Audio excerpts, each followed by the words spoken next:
Hello everyone, आज हम discuss करेंगे सेट नंबर 11 हमारी एमसीक्यू सीरीज़ का। 10 सेट मैं ऑलरेडी डिस्कस कर चुका हूँ, आपको प्लेलिस्ट मिल जाएगी इस चैनल पे। तो बिना किसी देरी के स्टार्ट करते हैं हम अपनी वीडियो को। ये मेरा इंस्टाग्राम आईडी है, आप चाहें तो मेरे को इस पर फॉलो कर सकते हैं। तो फर्स्ट क्वेश्चन आज का हमारा क्या है, इनमें से कौन सा बेसिक स्ट्रक्चर का पार्ट नहीं है कॉन्स्टिट्यूशन के। तो देखो, बेसिक स्ट्रक्चर में किस तरीके से एक्सप्लेन कर सकता हूँ आपको। जैसे मान के चलो आपका रूम है, आपके रूम में कहीं पे फ्रिज पड़ा हुआ है, आपके रूम में कहीं पे एसी लगा हुआ है, आपके रूम में कहीं पे बेड लगा हुआ है ना। मतलब ऐसी चीज़ें आपके रूम में पड़ी हुई हैं, तो आप चाहो तो उन चीज़ों की सेटिंग चेंज कर सकते हो। आप अपने बेड की सेटिंग चेंज कर सकते हो, आप एसी को उतार के दूसरी जगह पे लगा सकते हो। आप इस तरीके से जो कमरे में चीज़ें पड़ी हैं उनके डायरेक्शन को चेंज कर सकते हो। बट सोच के देखो, क्या आप अपने कमरे की दीवारों को बदल सकते हो? नहीं बदल सकते। क्या आप अपने घर में जो खिड़कियाँ लगी हैं आप उसको ईजिली चेंज कर सकते हो? नहीं कर सकते, है ना। तो आप कह सकते हो कि जो भी चीज़ें हैं ना, ये आपके घर के बेसिक स्ट्रक्चर का पार्ट है। तो इसी तरीके से सरकार पार्लियामेंट के थ्रू संविधान में अमेंडमेंट तो करवा सकती है, बट कभी भी क्या नहीं कर सकती, संविधान के बेसिक स्ट्रक्चर को चेंज नहीं कर सकती। क्या नहीं कर सकती? संविधान के बेसिक स्ट्रक्चर को नहीं चेंज कर सकती। तो हमसे इन्होंने यही पूछा कि इनमें से कौन से जो एलिमेंट्स हैं वो basic structure of the constitution का पार्ट नहीं है। तो यहाँ पे देख लेते हैं हम। पहली ऑप्शन उन्होंने क्या बोली, harmony and balance between fundamental rights and DPSP, limited power of parliament to amend the constitution, separation of power between the legislature, the executive and the judiciary. तो हमसे वो क्या पूछ रहे हैं कि कौन सा इनमें से संविधान का बेसिक स्ट्रक्चर का पार्ट नहीं है। ठीक है, तो इसमें से हम देख लेते हैं कि कौन सा नहीं है बेसिक स्ट्रक्चर का पार्ट। Just a second. अच्छा, यहाँ पे थोड़ी सी क्वेश्चन में गलती है। यहाँ पे लिखो ना, it is not an element, यहाँ पे इज एन एलिमेंट आना चाहिए था। ठीक है, ये थोड़ी सी आप करेक्शन करोगे, इज एन एलिमेंट। तो इस क्वेश्चन का सही आंसर सी ऑप्शन होगा, separation of power between the legislature, executive and the judiciary. ये इस क्वेश्चन का सही आंसर है। ठीक है, ये आप कुछ पढ़ सकते हो, कुछ चीज़ें जो कि basic structure of the constitution का पार्ट है, इंपॉर्टेंट है, एग्जाम में डेफिनेटली पूछ सकते हैं। इनमें से अब आपको बताना है which are the correct statement regarding the central vigilance commissioner. देखो, सेंट्रल गवर्नमेंट के जो ऑफिशियल्स होते हैं उनमें जो अगर कोई मान के चलो उन पे कोई करप्शन के एलिगेशन लगे हैं, तो उनकी इन्वेस्टिगेशन कौन करता है? सेंट्रल विजिलेंस कमिश्नर करता है। तो हमें इन स्टेटमेंट्स में बताना है कौन सी सही है, कौन सी गलत है। पहली स्टेटमेंट सही है, गलत है। Was established bye an executive resolution of the central government, तो ये चीज़ गलत है। CVC is neither a constitutional body nor a statutory body. Constitutional body तो वो नहीं है, ये बात हम इसको मान लेते हैं। अच्छा, एक चीज़ और हमसे थोड़ा ध्यान देंगे हम। उन्होंने हमसे पूछा क्या यहाँ पे कि बताओ इनमें से कौन सी स्टेटमेंट इनकरेक्ट है। इनकरेक्ट पूछ रहे हैं ना। तो अच्छा, यहाँ पे क्या लिखा हुआ है, सॉरी मैं थोड़ी गलती कर गया, हम दोबारा देखेंगे इस स्टेटमेंट को। CVC was established bye an executive resolution of the central government, ये बिल्कुल सही है। ठीक है, 1964 में, कौन से साल में? 1964 में, on the recommendation of Santhanam committee. कौन सी कमेटी? संथानम कमेटी की रिकमेंडेशन के बाद सेंट्रल विजिलेंस कमीशन को बनाया गया था। तो ये स्टेटमेंट तो सही होगी।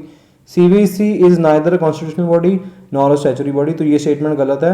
2003 में इसको एक स्टैचुरी बॉडी बना दिया गया था। क्या बना दिया गया था? 2003 में एक स्टैचुरी बॉडी बना दिया गया था। और उसके बाद थर्ड स्टेटमेंट तो क्या लिखा हुआ है, जो CVC के मेंबर्स हैं इनको प्राइम मिनिस्टर अपॉइंट करता है, जो कि गलत है। इनको प्राइम मिनिस्टर नहीं अपॉइंट करता, इनको कौन अपॉइंट करता है? प्रेसिडेंट अपॉइंट करता है। कौन अपॉइंट करता है? प्रेसिडेंट अपॉइंट करता है। तो ये स्टेटमेंट भी गलत होगी, ये भी गलत होगी। तो अगर हम देखें इनमें से कौन सी इनकरेक्ट है, सेकंड एंड थर्ड है ना, तो इसका सही आंसर क्या हो जाएगा? B option. इंपॉर्टेंट है, एग्जाम में पूछ सकते हैं। अब इनमें से कौन सी कमेटी को पूछ रहे हैं कि स्पेसिफिकली जो है पंचायती राज के लिए ही बनाई गई थी। तो देख लेते हैं, बलवंत राय मेहता कमेटी, ये डेफिनेटली पंचायती राज सिस्टम इन्होंने ही रिकमेंड किया था। बट ये अगर हम कह रहे हैं कि स्पेसिफिकली इसके लिए बनाई गई थी, तो ये गलत होगा। इसको सरकार ने बनाया था CDPs, that is community development programme को रिव्यू करने के लिए, तो ये तो गलत होगी। उसके बाद अशोक मेहता कमेटी, ये बिल्कुल सही है।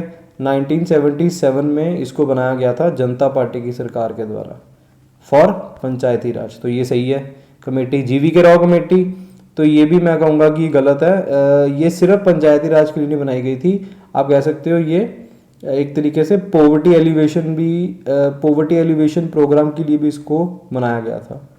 पंचायत के लिए तो ये बनाई गई थी, इसके अलावा पोवर्टी एलिवेशन के लिए भी इसको बनाया गया था। तो ये भी स्पेसिफिकली नहीं ना बनाई गई पंचायत के लिए, तो ये भी इसका आंसर नहीं होगा। ठीक है, ये भी नहीं है। तो सेकंड भी है।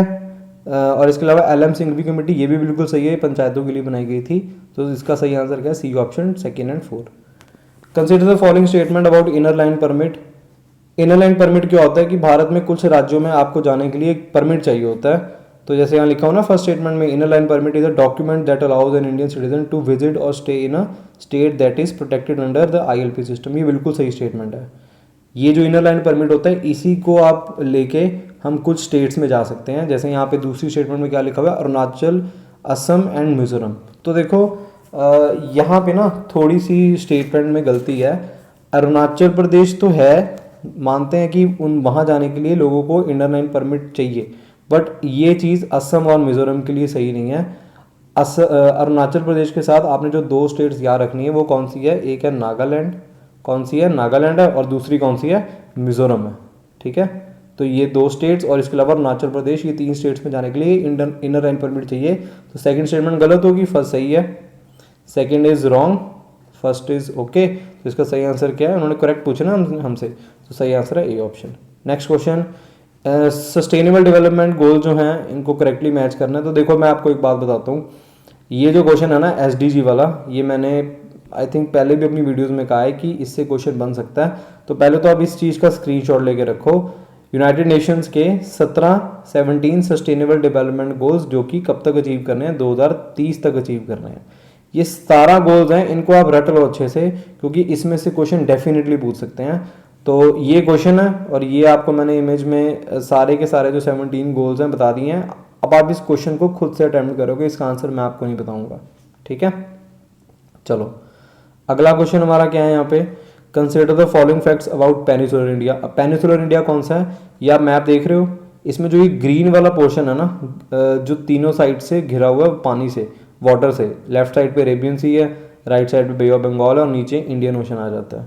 बे ऑफ बंगाल, अरेबियन सी, और यहाँ पे आ जाता है इंडियन ओशन। तो जो रीजन तीन साइड से वाटर से घिरा होता है उसको हम लोग पेनिसुलर इंडिया बोलते हैं। उसी के लिए बोल रहे हैं कि कौन सी स्टेटमेंट सही है, कौन सी गलत है। It is a highly stable block composed mostly of the Archean, Genesis and schist। ये बिल्कुल सही स्टेटमेंट है। दूसरी क्या बोल रहे हैं कि most of the peninsular rivers flows east to west indicating its general slope.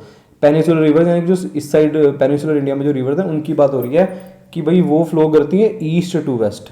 तो ये बिल्कुल गलत है। भारत में आप क्या मान के चलो, जो 77% रिवर्स है ना, 77% रिवर वो वेस्ट टू ईस्ट फ्लो करती है। ये वेस्ट टू ईस्ट, ना कि ईस्ट टू वेस्ट। क्लियर हो गया? तो सेकंड स्टेटमेंट गलत होगी, फर्स्ट सही है। तो इस क्वेश्चन का सही आंसर क्या है? A option. Which of the following was not annexed under the doctrine of lapse. तो इस क्वेश्चन का देखो, डॉक्ट्रिन ऑफ लैप्स हम सब जानते हैं लॉर्ड डलहौजी के द्वारा चलाई गई थी। किसके द्वारा? लॉर्ड डलहौजी के द्वारा। जिसमें अगर राजे की कोई औलाद नहीं है और अगर वो किसी को अडॉप्ट करता है तो अंग्रेज अगर उसको उस राजे का उत्तराधिकारी मानने से मना कर देते हैं तो अंग्रेज जो होंगे उसकी टेरिटरी का एनेक्सेशन कर लेंगे।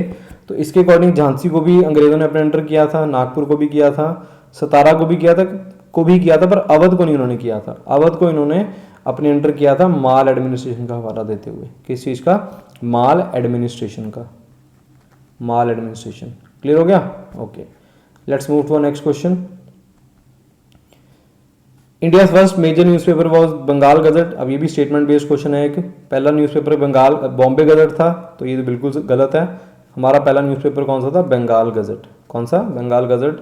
It was started in English and vernacular. ये भी बॉम्बे, पहली बात तो ये बॉम्बे गजट हमारा पहला अखबार था ही नहीं, तो ये स्टेटमेंट तो वैसे ही गलत होगी कि इंग्लिश एंड वर्नैकुलर में था। बेसिकली जो बंगाल गजट था ये सिर्फ इंग्लिश लैंग्वेज में था। कौन सी लैंग्वेज में? इंग्लिश लैंग्वेज में। तो दोनों स्टेटमेंट गलत होगी ना, दोनों ही गलत हैं। तो इस क्वेश्चन का सही आंसर है D option, none of the above. इनमें से कौन सा न्यूज़पेपर और जो जनरल है are not associated with the revolutionaries. Revolutionaries वो थे जिनके जो तरीके थे वो थोड़े आप कह सकते हो इनका जो राष्ट्रवाद था वो कुछ हद तक वॉयलेंस पे टिका हुआ था। ठीक है, तो इस क्वेश्चन का सही आंसर क्या है? इस क्वेश्चन का सही आंसर है A option, young India. Young India था किसका? मोहनदास करमचंद गांधी, जो कि रेवोल्यूशनरी तो नहीं थे। तो इस क्वेश्चन का सही आंसर है A option. Next question, which of the following was objective of Atkinson Commission? Atkinson commission किसके लिए बनाई गई थी? सिविल सर्विसेज के लिए। किसके लिए? Civil services. और यहाँ पे ऑप्शंस को देखो तो सिविल सर्विसेज की बात ए ऑप्शन में हो रही है, to involve more Indian in civil services, जो कि बिल्कुल सही है। तो इस क्वेश्चन का सही आंसर है A option.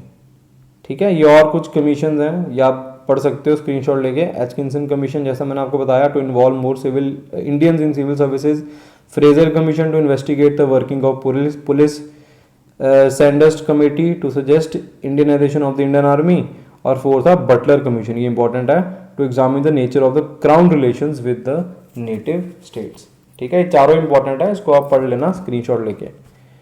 Disguised unemployment naturally leads to. अब डिस्गाइज्ड अनएम्प्लॉयमेंट क्या होता है? जब एक जगह पे जरूरत है 5 आदमियों की, पर आपने कितने लोगों को एम्प्लॉय किया हुआ है वहां पे? 8 लोगों को, तो 3 लोग फालतू हो गए ना। और अगर उन 3 लोगों को निकाल भी देते हो तो कंपनी के आउटपुट पे कोई फर्क नहीं पड़ने वाला। ठीक है, तो डिस्गाइज अनएम्प्लॉयमेंट की मैंने आपको डेफिनेशन बता दी। और इससे होता क्या है? इट नेचुरली लीड्स टू, तो इसका आंसर है बी ऑप्शन, लो प्रोडक्टिविटी पर वर्कर। ठीक कह रहा हूँ ना मैं? 5 वर्कर्स मान के चलो 100 यूनिट पंखे बना रहे हैं, आपने 3 और एम्प्लॉय कर दिए, अब 8 वर्कर कितने बना रहे हैं? वो भी उतने ही पंखे बना रहे हैं जितने पहले 5 वर्कर्स बना रहे थे। ठीक है, तो इसीलिए इसका आंसर क्या हो जाएगा? लो प्रोडक्टिविटी पर वर्कर। क्लियर? उसके बाद ब्लैक बक, ये हम सब जानते हैं ना, पंजाब का स्टेट एनिमल है। तो इसका साइंटिफिक नाम पूछा हमसे कि बताओ भाई इसका जो है साइंटिफिक नाम क्या है? तो इसका साइंटिफिक नाम चलो ये क्वेश्चन आपके लिए होमवर्क है। ठीक है, या फिर आप मेरे को कमेंट सेक्शन में बताओगे इस क्वेश्चन का सही आंसर। बहुत ही कॉमन क्वेश्चन है एग्जाम में। और इसी के साथ 2 पॉइंट्स और मैंने यहाँ पे इंक्लूड किए हैं। जैसे स्टेट बर्ड ऑफ पंजाब क्या है? गोशाक, इसका जो है साइंटिफिक नेम है एसिप्टर जेंटलिस, ये इसका साइंटिफिक नेम है। स्टेट ट्री ऑफ पंजाब शीशम, इसका साइंटिफिक नेम है दलबर्गिया जुवेनाइल सीसो। तो ये आपने याद रख लेनी है 2 चीज़ें, ये आप मेरे को कमेंट सेक्शन में बताओगे। ठीक है, इनमें से शाइनिंग यूथ ऑफ इंडिया किसने लिखी हुई है? तो ये ज़्यादा कॉमन क्वेश्चन नहीं है एग्जाम का, तो इसको आप याद ही रख लेना, प्रबलीन सिंह।